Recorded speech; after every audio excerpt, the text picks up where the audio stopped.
এবার আপনাদের বাঁকুড়ার মাচানতলায় দেখাই। দেখতেই পাচ্ছেন একদম ডিস্ট্রিবিউটর অফিসের বাইরে দীর্ঘ লাইন, মানুষজন অপেক্ষায় রয়েছেন, বুকিং করতে পারছেন না এমন অভিযোগ যেমন রয়েছে, তার পাশাপাশি কালোবাজারি হচ্ছে সিলিন্ডারের এমন অভিযোগও তারা করছেন, যদিও ডিস্ট্রিবিউটর কিন্তু অভিযোগ অস্বীকার করেছেন।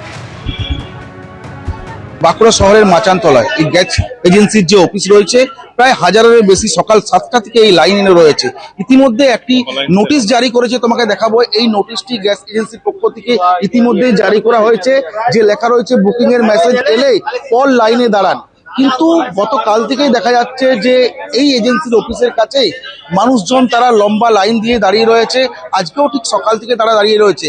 কেন সাধারণ গ্রাহকরা যেটা এসে বলছে যে তারা বারবার যে বুকিং নাম্বার, সেই বুকিং নাম্বার তারা ট্রায়াল করছেন, কিন্তু কোনো মেসেজ আসছে না, বুকিং হচ্ছে না। কি কারণে হচ্ছে না, কেন হচ্ছে না, এই প্রশ্ন কিন্তু উত্তর এজেন্সির কাছেও নেই এবং গ্রাহকদের কাছেও নেই। গ্রাহকরা যখন এজেন্সির কাছে আসছে, তারা বারে বারে দেখা যাচ্ছে যে দফায় দফায়, সকাল থেকে দফায় দফায় এই যে মাচানতলা যে এজেন্সির অফিস রয়েছে, মানুষের উত্তেজনার সৃষ্টি হচ্ছে। আরে বুক করছি, মেসেজ আছে না, মেসেজ না হলে এরা দিবে না। 7 দিন ধরে বুক করছি, এখানে প্রচুর মানুষ বুক করেছে, মেসেজ নাই, অনেকেই দাঁড়িয়ে আছে। লাস্টে এরা বলছে মেসেজ না হলে আমরা এখানে গ্যাস দেবো না। আর এই যে জায়গাটা দাঁড়িয়ে আছে, এত কালোবাজারি হচ্ছে, গোডাউন থেকে মাল বেরিয়ে দোকানে দোকানে পৌঁছে যাচ্ছে, রেস্টুরেন্টে পৌঁছে যাচ্ছে।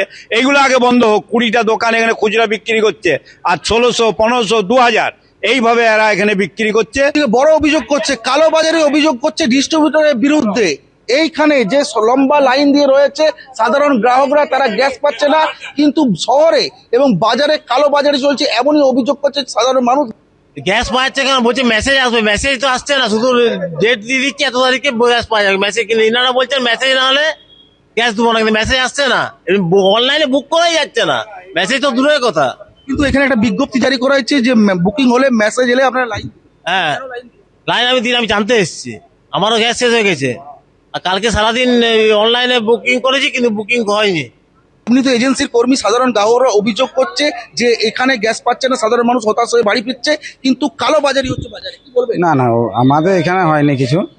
আমরা বুকিং ছাড়া আমরা গ্যাস কিন্তু দিতে পারছি না। কালোবাজারি কোনো কিছু হয় না আমাদের এখানে। আপনারা দাঁড়ান, দেখুন, পুলিশ প্রশাসন দাঁড়াক, দেখুন কালোবাজারি হচ্ছে কিনা। গ্যাস সিলিন্ডার পাওয়া যাচ্ছে না, রাজ্যের মানুষ যখন দুশ্চিন্তায়, তখন গ্যাসের সংকট এবং দাম বৃদ্ধি নিয়ে সংসদের বাইরে বিরোধীরা তারা আজকে বিক্ষোভ দেখালেন। সংসদের বাইরে বিরোধী সাংসদরা তারা একজোট হয়ে আজকে বিক্ষোভ দেখান। কথা বলবো, বিজেন্দ্র সিংহ রয়েছেন আমাদের সঙ্গে। বিজেন্দ্র, সমস্ত রাজনৈতিক দলগুলো, বিরোধী দলের সাংসদরা তারা একজোট হয়েছেন একেবারে বাইরে, সেই ছবি আমরা দেখতে পাচ্ছি। তারা কি সংসদে এই নিয়ে আলোচনা চাইছেন? আলোচনা নিয়ে তারা জবাব চাইছেন, কেন কি গতকালও দেখেছিলাম একটা ছোট আকারে ধর্ণা হয়েছিল, যেখানে সিলিন্ডার নিয়ে এসেছিলেন বিরোধী সাংসদরা। আজকে প্রায় ইন্ডিয়া জোটের সব দলেরই সাংসদরা ছিলেন মকরদলের সামনে, সেখানে রাহুল গান্ধী, প্রিয়াঙ্কা গান্ধী, কয়েকজন মহিলা এমপি বাড়ি থেকে উনুন নিয়ে এসেছিলেন, কড়াই নিয়ে আসা হয়েছিল, এবং সেখানে মকরদুয়ারে প্রায় আধ ঘন্টা তারা ধর্ণা দিলেন। এবং তারা অভিযোগ করছেন কি এই যে শর্টেজ হচ্ছে, ক্রাইসিস হচ্ছে এলপিজি সিলিন্ডারের দেশের মধ্যে, সেটার জন্য তারা প্রধানমন্ত্রীকে দায়ী করছেন। এবং প্রধানমন্ত্রীর ছবি তারা নিয়ে এসেছিলেন। তাদের মুখে স্লোগান ছিল প্রধানমন্ত্রীর বিরুদ্ধে, কি প্রধানমন্ত্রী হাউসে আসছেন না, তিনি বাইরে থাকছেন, এবং যখন এই ক্রাইসিস চলছে তখন তারা চাইছেন প্রধানমন্ত্রীর থেকে বক্তব্য। এই ক্রাইসিসের জন্য তারা প্রধানমন্ত্রীকে দায়ী করছেন, যেহেতু বিভিন্ন রাজ্যে দেখা যাচ্ছে একদিকে কমার্শিয়াল সিলিন্ডার, অন্যদিকে ডোমেস্টিক সিলিন্ডার, দুই সিলিন্ডারই পাওয়া যাচ্ছে না, এবং ক্রাইসিসের জন্য সরকার দায়ী। যারা প্রথমে দাবি করেছিল কি ভারতবর্ষের কোনো প্রভাব পড়বে না, যেটা বেশি ক্রাইসিস হচ্ছে, এবং তার ফলে কিন্তু এই মুহূর্তে যেটা দেখা যাচ্ছে তার প্রভাব পড়ছে, এবং বিভিন্ন জায়গায় রান্না গ্যাসের শর্টেজ পাওয়া যাচ্ছে, সিলিন্ডার পাওয়া যাচ্ছে না, মানুষের হয়রানি হচ্ছে।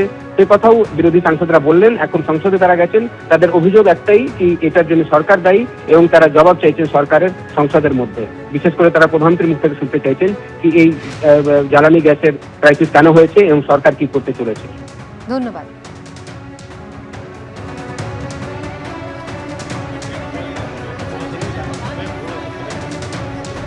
PM is saying that there is no need to panic, right? But PM himself is panicked for completely different reasons, right? So he is himself panicked. He's panicked because of Epstein. He's panicked because of Adani case. He's not able to come inside the house. You saw yesterday the Prime Minister's chair खाली पड़ी थी, अंदर नहीं पा रहे हैं, तो देश को कह रहे पैनिक मत करो, अपने आप पैनिक हैं। एबीपी आनंद एगिए थाके एगिए राखे।